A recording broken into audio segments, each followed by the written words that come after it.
तो नमस्कार बच्चों, स्वागत है आपका हमारा यंग माइंड्स के ऑफिशियल यूट्यूब चैनल पर। तो मैं रवि और मैं आपको इस प्लेटफॉर्म के माध्यम से मैं आपको 12th की पोल साइंस के बारे में पढ़ाऊंगा। तो आज हम पोल साइंस के फर्स्ट चैप्टर के बारे में पढ़ेंगे और हमारा जो मेन मिशन है वो है बोर्ड, जो 2024 में बच्चों का होने वाला है। और किसी कारणवश जो बच्चे अभी तक पढ़ाई नहीं कर रहे थे और कुछ बच्चे जो हैं जो भाई फाइनेंशियल प्रॉब्लम के कारण भी नहीं पढ़ पा रहे थे, तो हम इसके थ्रू कोशिश करेंगे 2 महीने के अंदर अंदर जल्दी से जल्दी चैप्टर का ख़त्म करना। तो आज हम शुरू करते हैं चैप्टर नंबर 1, जिसका नाम है दो ध्रुवीयता का अंत। अब हम इससे पहले जो अगर आप सिलेबस देखोगे पहले का 2 साल पहले का, तो उसमें एक चैप्टर था शीत युद्ध का दौर, जिसमें आपको बताया गया है कि शीत युद्ध आखिर था क्या। तो शीत युद्ध हम पहले पढ़ना चाहेंगे, हमें पता होना चाहिए कि आखिर शीत युद्ध क्या था। तो आपको पता होना चाहिए जो द्वितीय विश्व युद्ध जो हुआ था, जिसे हम सेकेंड वर्ल्ड वॉर के नाम से जानते हैं, जो कि कब से कब तक चला था, जो 1939 से 1945 तक चला। अब इसमें 2 देश थे, 2 देश में बोले तो ग्रुप थे, जिसे हम मित्र राष्ट्र और ध्रुवीय राष्ट्र के नाम से जानते हैं। तो मित्र राष्ट्र में ये 4 देश थे, अमेरिका, फ्रांस, सोवियत संघ और ब्रिटेन। जैसा कि आपको थोड़ा बहुत पता ही होगा अगर आपने 9th-10th में भी पढ़ रखा है तो, ठीक है, ये देश थे। और ध्रुवीय राष्ट्र में कौन थे, जो विपक्ष में थे, जो कि इनके बीच क्या होता, इनके बीच जो युद्ध चला, तो इसमें थे जर्मनी, इटली और जापान, ठीक है। तो अब इसमें क्या हुआ, ये आपस में देश और ये आपस में लड़े थे, लेकिन जो जर्मनी था, जर्मनी और इटली, ये तो हार मान गए थे।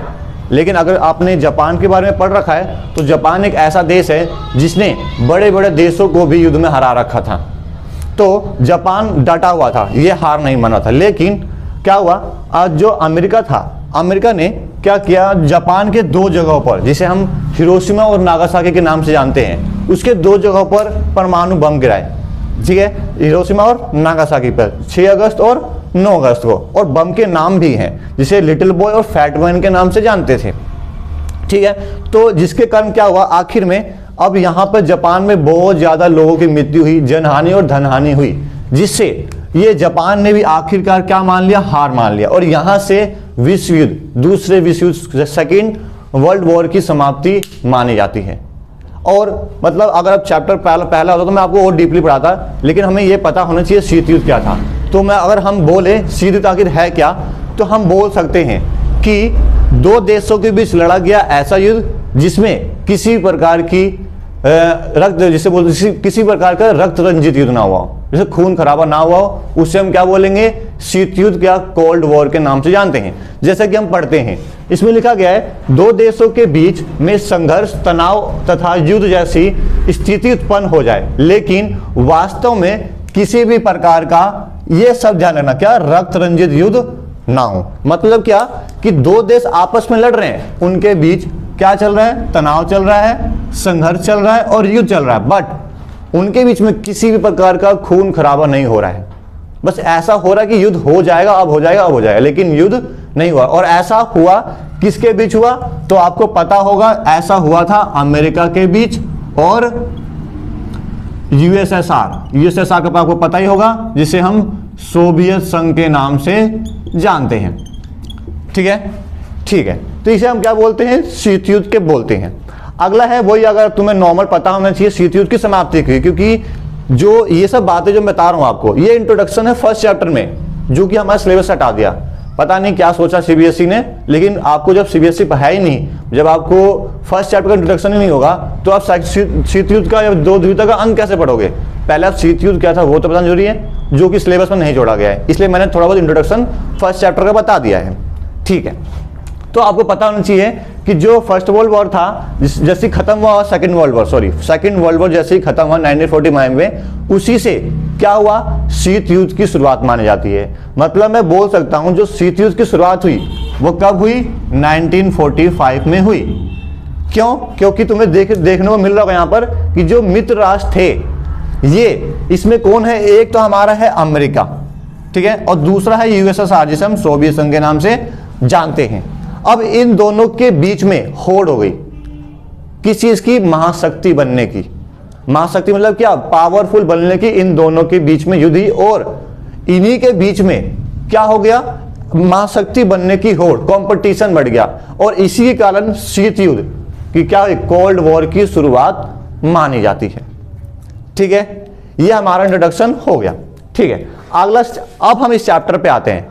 अभी तक जो हमने किया है ऊपर तक, ये सारा फर्स्ट चैप्टर में जो कि था इंट्रोडक्शन था, जिसका हम बोलते हैं शीत युद्ध की शुरुआत, वो चैप्टर का इंट्रोडक्शन था। ये पढ़ना जरूरी था, तभी आपको ये चैप्टर भी समझ में आएगा। ठीक है, आगे हम पढ़ते हैं इस चैप्टर के बारे में। तो इस चैप्टर को अगर आप खोलोगे तो इस चैप्टर में सबसे पहले बताया गया है सोवियत प्रणाली क्या है, जिसे हम इंग्लिश में बोलते हैं सोवियत सिस्टम के नाम से जानते हैं। ठीक है, तो इसमें पहले बताया गया कि सोवियत प्रणाली है क्या। तो हम थोड़ा सा रीड करते हैं, फिर आपको बताता हूं। लिखा है शीत युद्ध काल में विश्व की दूसरी महाशक्ति, और एक बात और ध्यान रखना, पहली महाशक्ति किसे बोला गया था, तो वो पहली महाशक्ति बोला गया था अमेरिका को। इससे हम बोल सकते हैं जो पहली थी, पहली महाशक्ति किसे बोला गया था भाई, तो बोला गया था अमेरिका को। और दूसरी, तो दूसरी बोला गया किसको, शीत युद्ध को बोला गया है दूसरी महाशक्ति कहा जाता है। ठीक है, याद रहेगा। ठीक है, तो वही बोला गया है शीत युद्ध काल में विश्व की दूसरी महाशक्ति सोवियत संघ में साम्यवादी, साम्यवादी को कम्युनिस्ट भी बोलते हैं, तो कंफ्यूज मत होना, कम्युनिस्ट इंग्लिश का वर्ड है, हिंदी में साम्यवादी बोलते हैं। ठीक है, तो सोवियत संघ में साम्यवादी विचारधारा पर आधारित जिस प्रणाली को अपनाया गया उसे सोवियत प्रणाली कहते हैं। मतलब कि ये बोल सकते हो सोवियत प्रणाली जिस प्रणाली पर आधारित थी या जिस विचारधारा पर आधारित थी उसे क्या बोला गया था, उसे बोला गया था सोवियत प्रणाली या सोवियत सिस्टम के नाम से बोला गया था। ठीक है, इसे हम क्या बोलते हैं, सोवियत सिस्टम या सोवियत प्रणाली के नाम से जानते हैं। ठीक है, तो भाई क्वेश्चन उठता है कि जो दूसरी महाशक्ति जिसे हम बोल रहे हैं सोवियत संघ, वो दूसरी महाशक्ति बनी क्यों, उसकी कुछ तो विशेषताएं होंगी, वहां की गवर्नमेंट की कुछ तो विशेषताएं होंगी।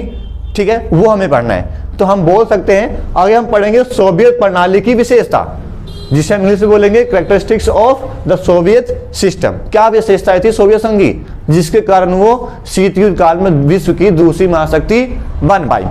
ठीक है, समझ में आया। तो फर्स्ट पॉइंट है समाजवादी आदर्शों से प्रेरित। तो हमें इसमें बताया गया है कि जो सोवियत संघ था उसमें समाजवादी आदर्श बहुत ज्यादा फेमस थी, जिसे हम बोल सकते हैं, मतलब कि अगर बोले तो वहां पे जो समाजवादी मतलब क्या, जो भी चीजें हैं वहां की वो क्या है, सरकार की मानी जाती थी। मतलब जो भी प्रॉपर्टी है वो सभी चीजें किसकी है, सरकार की है, समाज की है, ये माना जाता था। लेकिन इसके उलट जाए हम किसके पास, अमेरिका में, वहां पर क्या था, जितने भी संसाधन हैं वो सब कुछ पर्सनल था, व्यक्तिगत था, इसलिए उसे पूंजीवादी कहते हैं। किसको, अमेरिका की अर्थव्यवस्था को पूंजीवादी बोलते हैं। ठीक है, ठीक है। सेकंड पॉइंट है नियोजित अर्थव्यवस्था।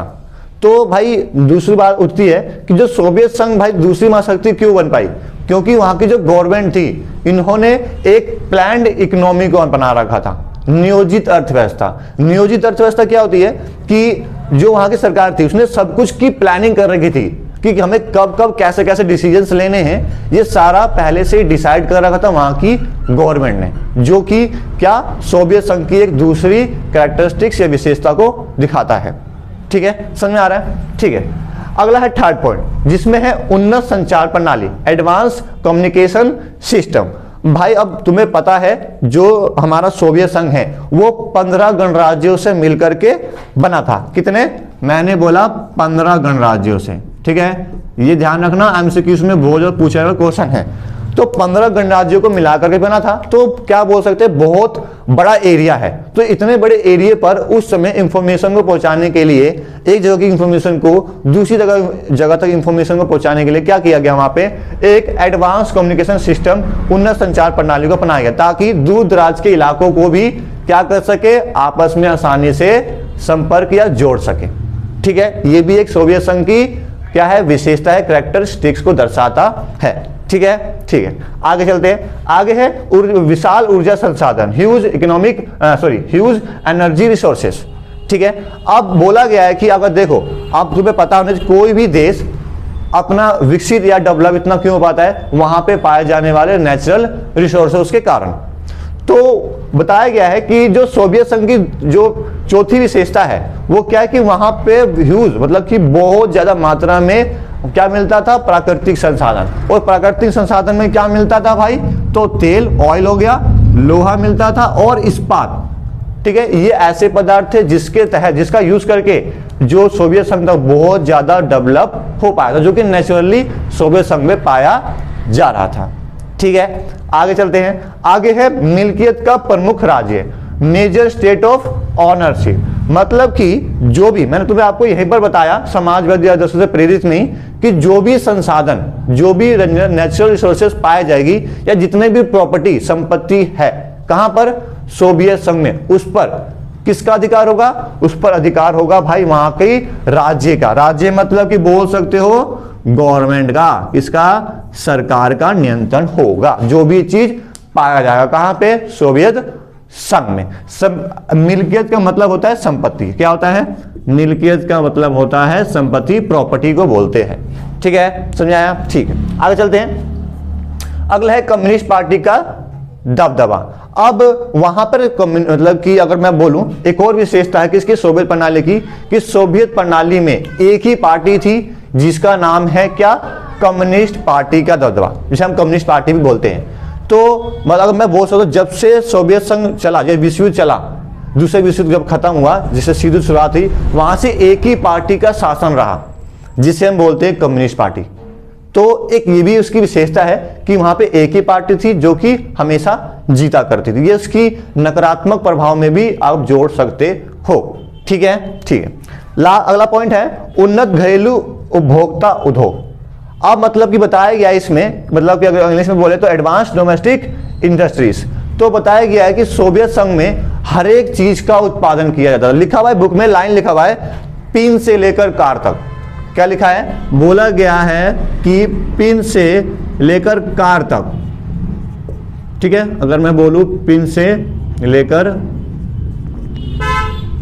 कार तक, इन सभी चीजों का उत्पादन सोवियत संघ में किया जाता था।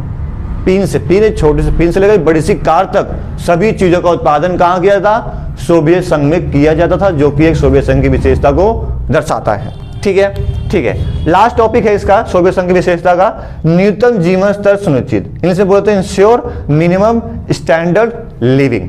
मतलब कि जो वहां की गवर्नमेंट थी, उन्होंने अपनी जनता के लिए, वहां के लोगों के लिए क्या कर रखा था? एक न्यूनतम जीवन स्तर सुनिश्चित कर रखा था, जिसके अंतर्गत क्या किया गया था? लोगों को फ्री में एजुकेशन, है ना, फ्री में हेल्थ देने की सुविधा दी गई थी। ठीक है, जिसके तहत क्या किया गया? वहां पे लोगों की मतलब कि अच्छी एजुकेशन मिले, अच्छी हेल्थ मिले। ये क्या किया? मतलब कि लोगों को जीवन न्यूनतम, कम से कम जीवन स्तर उनको मिल सके, वो इंश्योर कर रखा था, ये फिक्स कर रखा था। किसने? सोवियत संघ ने, जो कि सोवियत संघ की विशेषता को दर्शाता है। तो ठीक है गाइस, आज हमारा ये 2 टॉपिक ही रहेगा।